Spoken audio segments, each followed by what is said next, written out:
जैव विविधता वाला जो टॉपिक है, अब हमें उसको समझना है और इस टॉपिक में जो है 35 से 40 मिनट का समय लग सकता है, तो इतना समय लगेगा। इसको बहुत शानदार तरीके से समझेंगे। यहाँ से क्वेश्चन प्रति वर्ष आता है, हर एक एग्जाम में, कोई सा भी एग्जाम हो, इससे यहाँ से क्वेश्चन जो है वो आपको देखने को मिलेगा ही मिलेगा। तो इसको निश्चित रूप से आपको क्या करना है, देखना है वीडियो को, कंप्लीट वीडियो देखना है, कंप्लीट टॉपिक को अच्छे तरीके से समझना है। साथ ही अपने भी दोस्तों में इस वीडियो को शेयर भी करना है, ताकि ज़्यादा से ज़्यादा लोग जो हैं इससे जुड़ सकें। और दो वीडियो को लाइक भी करना है, और अगर चैनल पर नए हो आप, तो आप इसको क्या करना है, चैनल को सब्सक्राइब करना है। जो घंटी वाला बटन होता है ना, उसको दबा देना, तो वो ऑन हो जाएगा। क्या होती है जैव विविधता? पृथ्वी के किसी भी स्थान पर पाए जाने वाले जीव और पौधे वहाँ के पर्यावरण व परितंत्र में आपसी संबंध बनाकर रखते हैं, उसी को जैव विविधता कहा जाता है। कौन कौन? जीव और पौधे वहाँ के पर्यावरण व परितंत्र में क्या करते हैं, आपसी संबंध बना के रखते हैं, उसी को जैव विविधता कहा जाता है। एडवर्ड ओ विल्सन को जैव विविधता का जनक कहा जाता है। क्या किसको? एडवर्ड ओ विल्सन को जैव विविधता का जो है जनक कहा जाता है। जैव विविधता शब्द का प्रयोग सर्वप्रथम वाल्टर जी रोसेन ने किया था। तो पूछा जाए, जैव विविधता शब्द का प्रयोग सर्वप्रथम किसने किया? वाल्टर जी रोसेन ने किया है। एडवर्ड ओ विल्सन को जैव विविधता का जनक कहा जाता है। विश्व की जो सर्वाधिक जैव विविधता है वो भूमध्य रेखा पर पाई जाती है, जबकि ध्रुवों पर न्यूनतम जो है जैव विविधता पाई जाती है। आप समझेंगे, मान लो ये पृथ्वी है जैसे, है ना, तो हम जानते हैं कि भूमध्य रेखा जो है बीचों बीच से निकली हुई है। तो सर्वाधिक जैव विविधता जो है वो इसके आसपास ही देखने को मिलेगी। कहाँ पर? भूमध्य रेखा के आसपास देखने को मिलेगी। वहीं सबसे कम जो मिलेगी ना, वो आपको मिलेगी सबसे कम यहाँ पर ध्रुवों पर। कहाँ पर? यहाँ ऊपर नीचे दोनों जगह पृथ्वी के जो ध्रुव हैं, वहाँ पे सबसे कम जैव विविधता मिलेगी, न्यूनतम मिलेगी। तो जैसे जैसे हम ध्रुवों से, जैसे जैसे हम भूमध्य रेखा से ध्रुवों की ओर जाते हैं ना, जब हम भूमध्य रेखा से ध्रुवों की ओर जा रहे होते हैं, तो जैव विविधता जो है वो क्या होती है? घटती जाती है। भूमध्य रेखा से ध्रुवों की ओर जाने पर जैव विविधता जो है वो घटती जाती है। विश्व में सर्वाधिक जैव विविधता वाला देश जो है वो ब्राज़ील है, और भारत में सर्वाधिक जैव विविधता वाला क्षेत्र जो है वो केरल में जो शांत घाटी है ना, साइलेंट वैली, वहाँ पे सर्वाधिक जैव विविधता पाई जाती है भारत में। जैव विविधता अधिनियम जो है वो 2002 का है ना, इसे 2002 में लागू किया गया है। यह भी एक बहुत ही महत्वपूर्ण पॉइंट है जिसे आपको याद रखना है। राष्ट्रीय जैव विविधता प्राधिकरण 1 अक्टूबर 2003 को बनाया गया, जिसका मुख्यालय चेन्नई में है, और यह भारत के पर्यावरण एवं वन मंत्रालय के अधीन एक स्वायत्त संस्था है। तो पूछा जाए, राष्ट्रीय जैव विविधता प्राधिकरण का गठन कब किया गया? तो सही आंसर करोगे आप 1 अक्टूबर 2003 को। पूछा जाए कहाँ पर है मुख्यालय? तो चेन्नई में है। किस मंत्रालय के अधीन है? भारत के पर्यावरण एवं वन मंत्रालय के अधीन है। जैव विविधता दिवस जो है वो 22 मई को प्रतिवर्ष मनाया जाता है। ये तो थी सामान्य जानकारी। अब हम आते हैं जैव विविधता के मापन पर, कि जैव विविधता का जो मापन है कैसे किया जाता है। तो जैव विविधता के मापन की 3 विधियां हैं। एक तो है अल्फा विधि, बीटा विधि और गामा विधि। अल्फा विधि में क्या होता है, यह एक समुदाय के भीतर एक छोटे पैमाने या स्थानीय स्तर पर जो प्रजातियों की विविधता का वर्णन है, एक समुदाय के भीतर, है ना, एक ही विशेष समुदाय के भीतर। वहीं बीटा विविधता में क्या होता है, यह दो समुदायों या पारिस्थितिकी तंत्र के बीच प्रजातियों की विविधता का वर्णन करता है। यह अक्सर नदी या पर्वत चोटी जैसी स्पष्ट भौगोलिक बाधा से अलग होते हैं। और गामा विविधता में क्या होता है, यहाँ कई पारिस्थितिकी तंत्रों के बीच प्रजातियों की विविधता की तुलना की जाती है। इसका अध्ययन बहुत बड़े पैमाने पर किया जाता है। तो आप समझेंगे कि क्या हो रहा है ना। देखो, जैसे अल्फा विविधता में मापन होता है ऐसे, जैसे मान लो कि एक पारिस्थितिकी तंत्र होगा, उसमें एक ही समुदाय का अध्ययन होगा। जैसे मान लो ये भेड़ है ना, तो इसमें भेड़ों का जो अध्ययन है वो अल्फा के अंतर्गत आएगा, है ना। कि किसी पारिस्थितिकी तंत्र में जो भेड़ों का अध्ययन है, तो कहने का मतलब ये उदाहरण लिया है भेड़, है ना, कोई और भी उदाहरण ले सकते थे, हिरन ले सकते थे उदाहरण, है ना, शेर का उदाहरण ले सकते थे। जब किसी एक समुदाय का अध्ययन किया जा रहा हो, है ना, विविधता, तो वो स्थानीय स्तर पर प्रजातियों की विविधता क्या कहलाती है? अल्फा विविधता कहलाती है ना। अब दूसरा समझो, जैसे दो समुदायों या पारिस्थितिकी तंत्र के बीच जो प्रजातियों की विविधता होती है, मान लो एक पारिस्थितिकी तंत्र ये है और एक पारिस्थितिकी तंत्र ये है ना, तो इनके बीच जब जो प्रजातियों की विविधता है उसका वर्णन किया जाता है, उसे बीटा विविधता कहते हैं। जैसे मान लो, हम इसको ना दोबारा से बनाते हैं एक बड़ा सा, हाँ, तो जैसे मान लो ये 3 पारिस्थितिकी तंत्र लिए हमने, है ना। हमने देखा कि यहाँ पे शेरों की संख्या कितनी है, 6 है ना। और यहाँ पे शेर हैं कितने, 9 हैं। तो इन 2 पारिस्थितिकी तंत्र में जो विविधता है वो इस प्रकार से दर्शाई जाएगी कि यहाँ पर 9 है और यहाँ पे 6 हैं। तो इस बोला जाएगा कि एक पारिस्थितिकी तंत्र में ज़्यादा है प्रजाति ये वाली और दूसरे में कम है ना। अब आते हैं गामा विविधता में। गामा विविधता में क्या है, कई पारिस्थितिकी तंत्र होते हैं, जैसे एक ये हो गया, एक ये हो गया, एक ये हो गया। और इनमें फिर प्रजातियों का, अलग अलग प्रजातियों का जो है वो वर्णन होता है। जैसे मान लो कोई ऐसे ये पारिस्थितिकी तंत्र को हमने क्या किया, अलग अलग हिस्सों में बांट दिया। तो भेड़ हैं कुछ इसमें, कुछ हिरण हैं, कुछ बाघ हैं, कुछ शेर हैं, कुछ हाथी हैं। तो इस पारिस्थितिकी तंत्र में बहुत सी प्रजातियां हैं। लेकिन कभी कभी कोई पारिस्थितिकी तंत्र ऐसा भी हो सकता है कि उसमें कम हो सकती हैं। तो देखो बहुत सी स्पीसीज और बहुत सी प्रजातियां होती हैं, लेकिन हम 2-4 के ही उदाहरण दे रहे हैं। यहाँ पे शेर है, यहाँ पे हिरन है ना, और हाथी है। लेकिन यहाँ पे कुछ प्रजातियां नहीं है, कुछ हैं, है ना। ऐसे ही इसमें हो सकता है। तो इनका जो विविधता होती है ना, कई पारिस्थितिकी तंत्र की एक साथ, उसी को बोला जाता है क्या,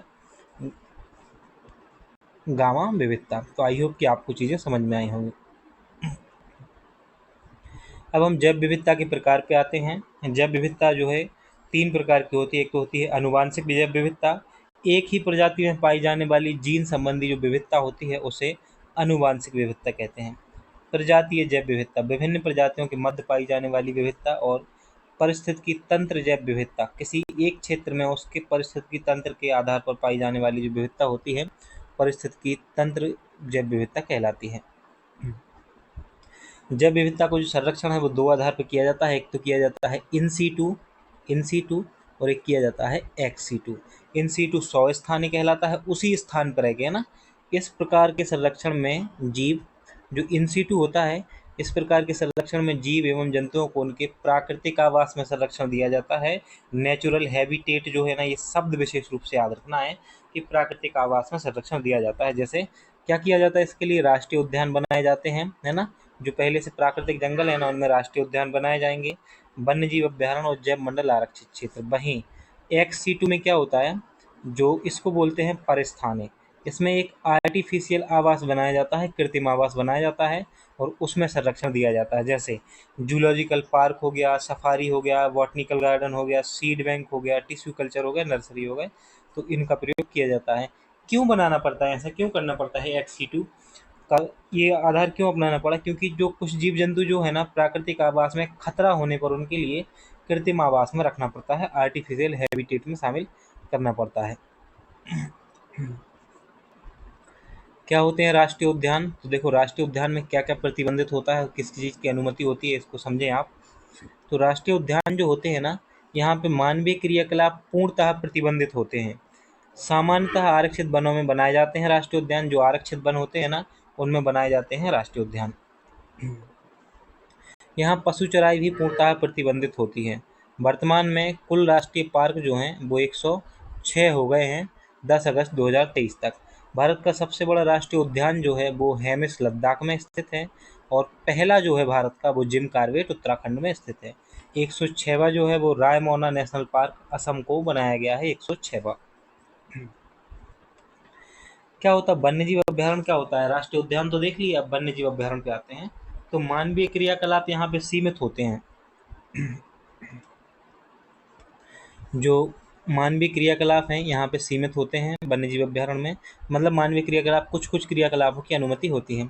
सामान्यतः ये संरक्षित वनों में बनाए जाते हैं वन्यजीव अभ्यारण्य। यहाँ पशु चराई पर प्रतिबंध नहीं होता है, और वर्तमान में कुल वन्यजीव अभ्यारण्य जो है वो 570 हैं। जैव मंडल आरक्षित क्षेत्र, तो जैव विविधता के संरक्षण हेतु बायोस्फीयर रिजर्व बनाए जाते हैं इन्हीं को। ये भारत में इनकी संख्या 18 है, जिनमें कुल 12 यूनेस्को में शामिल किए गए हैं जैव मंडल आरक्षित क्षेत्र। ये जैव विविधता के संरक्षण हेतु बनाए जाते हैं। देखो जो जैव मंडल आरक्षित क्षेत्र होता है ना, बायोस्फीयर रिजर्व, उसमें अलग अलग कोर होती हैं, है ना। तो एक होता है, ये सबसे बाहरी लेयर होती है ट्रांजिशन जोन, है ना। तो उसके बाद आता है बफर जोन, और फिर आता है कोर जोन। पहले कोर क्षेत्र को समझते हैं। जहां वन्य प्राणियों के रहने और जीवन शैली के लिए पर्याप्त मात्रा में पानी व भोजन उपलब्ध होता है, वो कोर क्षेत्र होता है। वन्य प्राणियों व वन क्षेत्र का सर्वाधिक घनत्व भी इसी क्षेत्र में देखने को मिलता है। यहाँ ऐसे मॉनिटरिंग या शोध कार्य की अनुमति होती है जो कि प्रतिकूल प्रभाव नहीं डालते हैं। ऐसे मॉनिटरिंग या शोध कार्य की अनुमति होती है जो कि प्रतिकूल प्रभाव नहीं डालते हैं। यहाँ मानव क्रियाकलाप प्रतिबंधित होते हैं। क्या होते हैं मानव क्रियाकलाप? कैसे होते हैं? प्रतिबंधित होते हैं कोर क्षेत्र में। बफर जोन की बात करें तो इस जोन का प्रबंधन प्रशासनिक अधिकारियों के पास रहता है। यहाँ पर्यटन, शोध कार्य एवं पर्यावरण शिक्षा, प्रशिक्षण आदि कार्यों की अनुमति होती है। तो यहाँ कुछ चीज़ों की अनुमति होती है ना, और यहाँ सीमित मानवीय क्रियाकलापों की भी अनुमति होती है। संक्रमण जोन, ट्रांजिशन जोन में क्या होता है? ये सबसे बाहरी क्षेत्र होता है और मानवीय क्रियाकलापों की अनुमति होती है। इस क्षेत्र में होटल, मनोरंजन के साधन व टिकट हाउस आदि स्थित होते हैं। समाचार पन्नों से बात करें तो 2020 में पन्ना बायोस्फीयर रिजर्व को यूनेस्को में शामिल किया गया है। यह छतरपुर और पन्ना जिले में है। पन्ना बायोस्फीयर रिजर्व कब शामिल किया गया यूनेस्को में? 2020 में। केन नदी इस बायोस्फीयर रिजर्व से होकर गुजरती है और हाल ही में चर्चित बक्सवाहा के जंगल इसी राष्ट्रीय उद्यान का हिस्सा हैं। पन्ना बायोस्फीयर रिजर्व का भारत के प्रमुख बायोस्फीयर रिजर्व को देखें तो साथ में यह भी देखते जाएंगे कि कौन सा यूनेस्को में कब शामिल हुआ है। पहला है नीलगिरी बायोस्फीयर रिजर्व। ये भारत के देख रहे हैं अभी हमें ना, Nilgiri biosphere reserve. Nilgiri biosphere reserve जो है ये तमिलनाडु, केरल और कर्नाटक में फैला हुआ है। नीलगिरी बायोस्फीयर रिजर्व जो है तमिलनाडु, केरल और कर्नाटक में फैला हुआ है, 3 राज्यों में। 1986 में भारत का पहला बायोस्फीयर रिजर्व नीलगिरी बनाया गया और 2000 में यूनेस्को में पहला शामिल होने वाला बायोस्फीयर रिजर्व ये बन गया था। कब शामिल हुआ? सन 2000 में से शामिल किया गया था। दूसरा है नंदा देवी बायोस्फीयर रिजर्व। कौन सा? Nanda Devi biosphere reserve. ये उत्तराखंड में है। 1988 में इसकी स्थापना हुई है और 2004 में जो है वो यूनेस्को में शामिल कर लिया गया था नंदा देवी को। तो पहले नीलगिरी है जो पहला बना और सबसे पहले यूनेस्को में भी शामिल हुआ। दूसरा था नंदा देवी जो 2004 में शामिल हो गया और 1988 में बना था। 1988 में ही जो नौकरेक है ना, नौकरेक मेघालय का, उसको बायोस्फीयर रिजर्व बनाया गया और कहाँ पर है? मेघालय में है। और कब? 1988 में ही। और 2009 में इसे यूनेस्को में शामिल कर लिया गया। ग्रेट निकोबार जो कि अंडमान और निकोबार का हिस्सा है, 1989 में शामिल किया गया यूनेस्को, स्थापना हुई 1989 में और 2013 में यूनेस्को में शामिल कर लिया गया था। सुंदरबन बायोस्फीयर रिजर्व जो है पश्चिम बंगाल में है। कहाँ पर है? पश्चिम बंगाल में है। 1989 में स्थापना हुई है। वहीं मन्नार की खाड़ी जो है ये तमिलनाडु तटीय क्षेत्र में आता है और इसको भी 1989 में स्थापित किया गया है। मानस बायोस्फीयर रिजर्व असम में है और 1989 में स्थापना हुई है। साथ ही हम आपको बता दें सुंदरबन बायोस्फीयर रिजर्व जो है वो 2001 में और मन्नार की खाड़ी 2001 में यूनेस्को में शामिल किए गए हैं। मानस बायोस्फीयर रिजर्व जो है वो अभी शामिल नहीं है। सिमलीपाल बायोस्फीयर रिजर्व 2009 में यूनेस्को में शामिल हुआ। पहला पॉइंट तो यही याद रखना है कि सिमलीपाल बायोस्फीयर रिजर्व जो है 2009 में शामिल किया गया है यूनेस्को में। स्थापना हुई थी सिमलीपाल की 1994 में और उड़ीसा में ये स्थापित है। कहाँ पर है? उड़ीसा में स्थापित है। डिब्रू सिखोवा असम में है। दिहांग दिबांग अरुणाचल प्रदेश में है और पचमढ़ी बायोस्फीयर रिजर्व जो है ये आपको विशेष रूप से याद रखना है। क्यों? क्योंकि मध्य प्रदेश में है। 1999 में इसकी स्थापना हुई और 2009 में यूनेस्को में शामिल किया गया था। कब शामिल किया गया? यूनेस्को में शामिल किया गया है 2009 में। तो इसको भी आपको याद रखना है। कंचनजंगा बायोस्फीयर रिजर्व सिक्किम में है और 2000 में इसकी स्थापना हुई थी। 2018 में जो है इसे यूनेस्को में शामिल किया गया है। अगस्तमलाई बायोस्फीयर रिजर्व केरल में है और तमिलनाडु में फैला हुआ है। 2001 में स्थापना हुई और 2016 में यूनेस्को में शामिल कर लिया गया था। अचानकमार बायोस्फीयर रिजर्व जो है वो छत्तीसगढ़ और मध्य प्रदेश में है। 2005 में स्थापना हुई और 2012 में जो है वो शामिल कर लिया गया है किसमें? यूनेस्को में। कच्छ बायोस्फीयर रिजर्व गुजरात में है। भारत का सबसे बड़ा बायोस्फीयर रिजर्व है। 2008 में स्थापना हुई है।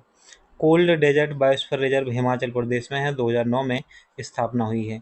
और शेषाचलम बायोस्फीयर रिजर्व जो है वो आंध्र प्रदेश में है और 2010 में स्थापना हुई है। 12वां यूनेस्को में शामिल होने वाला पन्ना बायोस्फीयर रिजर्व जो है वो मध्य प्रदेश में है। कहाँ पर है? मध्य प्रदेश में। और 2011 में इसकी स्थापना हुई थी बायोस्फीयर रिजर्व के रूप में।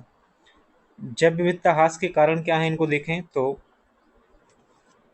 मानव जनित तो प्राकृतिक कारण होते हैं, जैसे शिकार व तस्करी, आर्थिक दोहन, आवासीय विकास, तटीय क्षेत्र का विकास। इस वजह से क्या हो रहा है, जैव विविधता को ह्रास हो रहा है।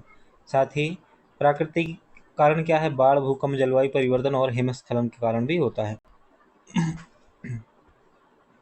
जैव विविधता हॉटस्पॉट क्या होते हैं? जैव विविधता के ऐसे क्षेत्र जहां जीवों व पौधों की स्थानिक प्रजातियों की संख्या सर्वाधिक हो, जैव विविधता हॉटस्पॉट कहलाते हैं। हॉटस्पॉट के निर्धारण के कुछ आधार भी हैं, जैसे जीवों की कुल संख्या एक आधार है, जीवों प्रजातियों की संख्या पर जो खतरे हैं। वर्तमान में दुनिया के 36 जैव विविधता हॉटस्पॉट हैं। भारत में 4 हॉटस्पॉट हैं। कौन कौन से हैं ये, तो आप देखेंगे, पूर्वी हिमालय है एक, है ना, पूर्वी हिमालय, पश्चिमी घाट है, इंडो बर्मा और सुंडालैंड ये शामिल हैं। इंडो बर्मा व सुंडालैंड अपवादित स्थिति में भारत में शामिल किया जाता है। वहीं हॉट, एक होता है हॉट स्पॉट, है ना, और एक होता है हॉट स्पॉट, है ना। तो अधिक सागरीय जैव विविधता वाले क्षेत्र को हॉट स्पॉट कहा जाता है ना। देखो ये जो था हॉट स्पॉट है और हॉट स्पॉट है ये, है ना। इसको अधिक सागरीय जैव विविधता पाई जाती है यहाँ पे। लक्षद्वीप व अंडमान निकोबार द्वीप समूह इसका उदाहरण है। जैव विविधता से संबंधित संगठनों को भी देख लेते हैं जल्दी से, है ना। तो पहला जो है जैव विविधता से संबंधित संगठन में IUCN, है ना, तो international union for conservation of nature इसका फुल फॉर्म ना याद रखना है। स्थापना 1948 में हुई है और मुख्यालय ग्लैंड स्विट्जरलैंड में है। इस कार्य करता है, रेड डाटा बुक का प्रकाशन करता है, जो संकटाग्रस्त होती है ना स्पीसीज और जीव जंतु, उनके बारे में रेड बुक डाटा जारी करता है। 1948 में स्थापना हुई है और ग्लैंड में इसका मुख्यालय है। वहीं WWF की बात करें, world wild fund for nature जो है 1961 में इसकी स्थापना की गई थी। अच्छा, मेरी जीभ क्या होता है, कभी कभी फंस जाती है बोलते बोलते, है ना, तो दोबारा से मैं बोल देता हूँ, ऐसी कोई दिक्कत नहीं है। ये क्या होता है, ये तो जन्मजात प्रॉब्लम है ना, उसमें क्या कर सकते हैं यार। 1961 में इसकी स्थापना हुई WWF की, और मुख्यालय कहाँ है, ग्लैंड स्विट्जरलैंड में जो है इसका मुख्यालय है। शुभंकर क्या है, जियंट पाडा शुभंकर है इसका, और कार्य है IUCN का सहायक संगठन इसका, ये कार्य करता है IUCN के सहायक संगठन के रूप में। 1961 में स्थापना हुई world wild fund for nature की, और शुभंकर इसका जयंट पांडा। रेड डाटा बुक के बारे में जाने तो IUCN द्वारा 1963-64 से इस बुक का प्रकाशन किया जा रहा है। इसमें 9 सूची होती हैं। रेड डाटा बुक में ऐसी प्रजातियों को जो खतरे में है उनका रिकॉर्ड रखा जाता है। इसमें मुख्य 2 प्रकार का पेज होता है, एक तो हरा पेज होता है, ग्रीन पेज कहा जाता है, एक होता है लाल page, red and pink page कहा जाता है इसे। ग्रीन पेज में खतरे से बाहर प्रजातियों को रिकॉर्ड रखा जाता है, वहीं लाल व गुलाबी पेज में संकटग्रस्त या खतरों वाली प्रजातियों के रिकॉर्ड को रखा जाता है। संकटग्रस्त प्रजातियां क्या होती हैं, तो इनको 9 आधारों पर बांटा है रेड डाटा लिस्ट में। जैसे पहला है विलुप्त, एक्सटेंट, वन से विलुप्त, अति संकटग्रस्त, critical endangered, endangered, vulnerable, near threatened, आंकड़ा पर्याप्त नहीं, डाटा डिफिशियंसी, नॉट एवेल्यूटेड और लीस्ट कंसर्न। इनको विस्तार से समझ लेते हैं। तो पहला जो है वो है विलुप्त प्राय कहा जाता है इसे, एक्सटेंट कहा जाता है। वे प्रजातियां जिनका अस्तित्व जो है पृथ्वी से समाप्त हो चुका है, जैसे मैमथ, डोडो, डायनासोर, ये कैसे हो गए हैं, विलुप्त हो गए हैं, एक्सटेंट हो गए हैं, तो इनको विलुप्त प्राय में रखा जाएगा। दूसरा है वन से विलुप्त, है ना, एक्सटेंट इन द विल्ड, तो वे प्रजातियां जो वर्तमान में खेती अथवा कैद में होने के कारण ही जीवित हैं, वे प्रजातियां अपने पूर्व के प्राकृतिक आवास में विलुप्त हो चुकी हैं, वनों से विलुप्त हो चुकी हैं, वो इसमें शामिल होते हैं। तीसरा है अति संकटग्रस्त, क्रिटिकली इंडेंजर्ड इसे कहते हैं। वे प्रजातियां जो निकट भविष्य में विलुप्त होने के खतरे का सामना कर रही हैं, निकट भविष्य में विलुप्त होने का खतरे का क्या कर रही हैं, सामना कर रहे हैं। जैसे भारत में ग्रेट इंडियन बस्टर्ड जो है ना, सोहन चिड़िया, गिद्ध हो गया, हिमालयन बटेर हो गई, भारतीय चीता इसका उदाहरण है, अति संकटग्रस्त है। संकटग्रस्त की बात करें इंडेंजर्ड की, तो वे प्रजातियां जो विलुप्ति का निकट भविष्य में खतरा है। इन प्रजातियों की जनसंख्या गंभीर स्तर तक घट चुकी है तथा इनके प्राकृतिक आवास भी बुरी तरह घट चुके हैं। जैसे गंगा डॉल्फिन हो गई, शेर जैसी पूंछ वाला बंदर, है ना, रेड पांडा हो गया, स्नो लेपर्ड हो गया, हिम तेंदुआ, और थामन डियर जो डांसिंग डियर है ना, वह भी संकटग्रस्त है। हमें इन प्रजातियों को बचाना होगा, इनको संरक्षण देना होगा, इसका उपाय करना होगा। आप कहीं पर्यटन पर जाते हो तो कोई ऐसी चीज़ वहाँ छोड़कर मत आया करो जिससे इनको नुकसान हो, कोई ऐसी हरकत भी मत किया करो जिससे इनको नुकसान पहुँचे, है ना। जैसे क्या होता है, गंगा में जाते हो आप लोग, कुछ ऐसी चीज़ें छोड़ के आ जाते हो जिससे ये जो गंगा डॉल्फिन है वो उसे निगल लेती है ना, या फिर कुछ भी ऐसी चीज़ें ऐसे काम नहीं करने हैं ना, हमें इन सब चीज़ों से बचना है। हमें इनके संरक्षण के लिए हम जो भी कर सकते हैं ना उतना करिए। आप कहीं पर्यटन क्षेत्र में घूमने जाते हो, जैसे मान लो है ना, आप पूर्वोत्तर भारत में गए और आपने देखा, पूर्वोत्तर भारत में पूर्वोत्तर भारत में जाओगे आप तो आपको रेड पांडा मिलेगा, लेकिन आप कोई ऐसा कुछ करोगे वहाँ का जिससे उसको नुकसान हो तो फिर गलत बात है ना, ऐसा नहीं करना है। मणिपुर के लोकटक झील में आपको जो है ना डांसिंग डियर भी मिलेगा, वहाँ पर तैरता हुआ एक राष्ट्रीय उद्यान है, कौन सा है आप कमेंट करके ज़रूर बताइएगा। संकटापन्न वल्नरेबल की बात करते हैं, वे प्रजातियां होती हैं जिनकी संख्या कम होने के कारण उनकी विलुप्ति का खतरा बना रहता है, वो संकटापन्न कहलाती हैं। भारत में एशियाई शेर जो है वो इसका उदाहरण है। संकट के निकट, संकट निकट, नियर थ्रेटेंड, वे प्रजातियां जो संकटग्रस्त प्रजातियां बन सकती हैं अगर वर्तमान कारक का प्रकोप जारी रहा, जो इनकी संख्या में भारी गिरावट आ जाएगी। भारत में भालू जो है वो इसका उदाहरण है। आंकड़े पर्याप्त नहीं, वे प्रजातियां जिनके आंकड़े पर्याप्त नहीं हैं, अभाव के कारण श्रेणी में नहीं रखा है। अनाकलित, ऐसी प्रजातियां जो किसी भी मापदंड के अनुसार नहीं मापी गई हैं। और संवेदनशील, वे प्रजातियां जो दुर्लभ श्रेणी में पहुंचने के करीब हैं, लेयर लेयर कंसर्न में शामिल है, संवेदनशील में। समाचार पन्नों से बात करें तो राष्ट्रीय बाघ संरक्षण प्राधिकरण द्वारा 2018 में बाघ स्थानांतरण परियोजना की शुरुआत की गई। इसके तहत बाघों को एक राज्य से दूसरे राज्य स्थानांतरित किया जाना था। इसके तहत मध्य प्रदेश में कान्हा टाइगर रिजर्व से एक बाघ महावीर नाम था, जिसका बांधवगढ़ में एक बाघिन सुंदरी को उड़ीसा के सतकोसिया टाइगर रिजर्व में स्थानांतरित किया गया है। राष्ट्रीय बाघ संरक्षण प्राधिकरण का गठन जो है वो दिसंबर 2005 में किया गया था।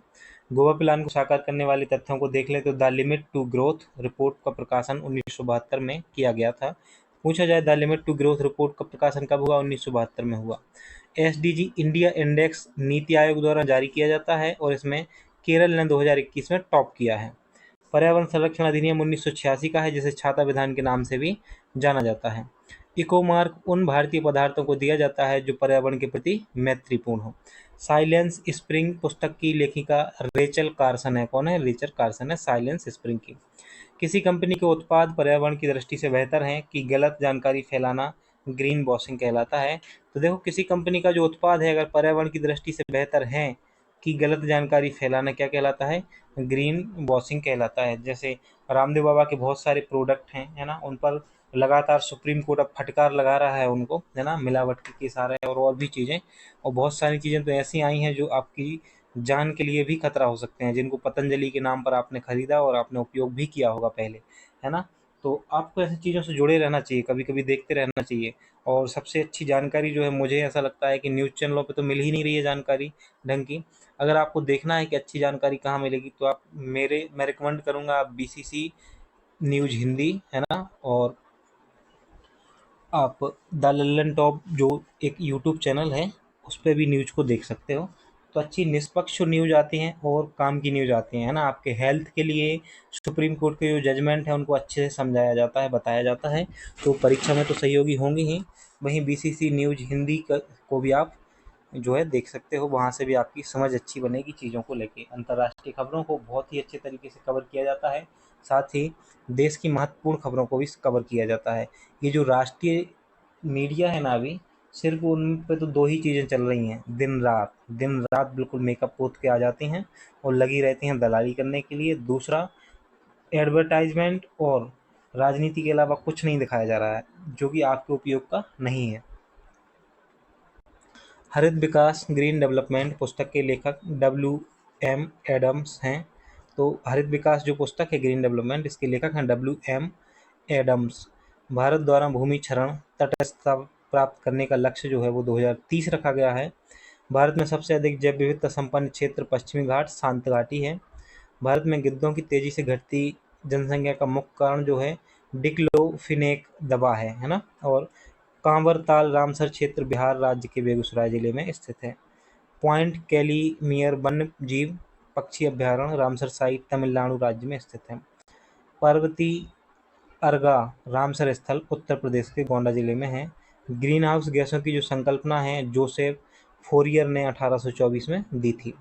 ग्रीन हाउस प्रभाव के अभाव में भू सतह का औसत तापमान -18 डिग्री सेल्सियस से या 0.4 फ़ारेनहाइट होगा।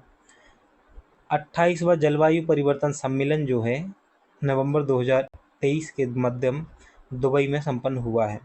महासागरों और तटीय पारिस्थितिकी तंत्रों द्वारा प्रगृहीत कार्बन को ब्लू कार्बन कहा जाता है। क्या कहा जाता है? ब्लू कार्बन कहा जाता है।